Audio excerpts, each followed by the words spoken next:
الحمد لله نحمده ونستعينه ونستغفره ونؤمن به ونتوكل عليه ونعوذ بالله من شرور أنفسنا ومن سيئات أعمالنا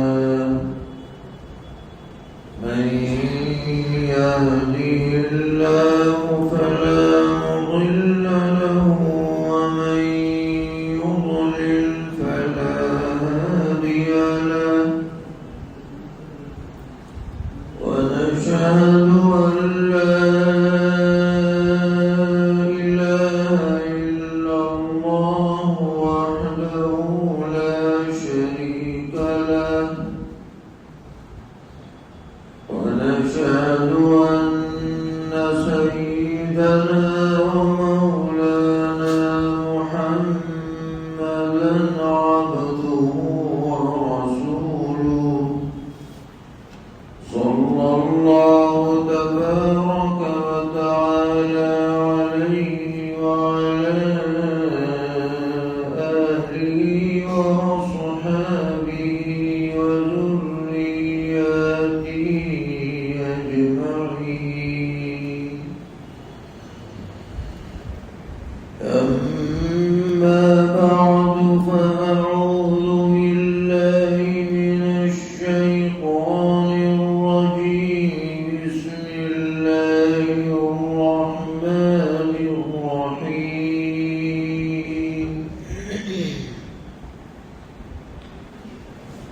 قد أفلح المؤمنون الذين هم في صلاتهم خاشعون والذين هم عن اللغو معرضون والذين هم للزكاة فاعلون والذين هم لفروجهم حافظون إلا على أزواجهم أو ما ملكت أيمانهم فإنهم غير ملومين فمن ابتغى وراء ذلك فأولئك هم العادون والذين هم لأماناتهم وعهدهم راعون والذين هم على صلواتهم يحافظون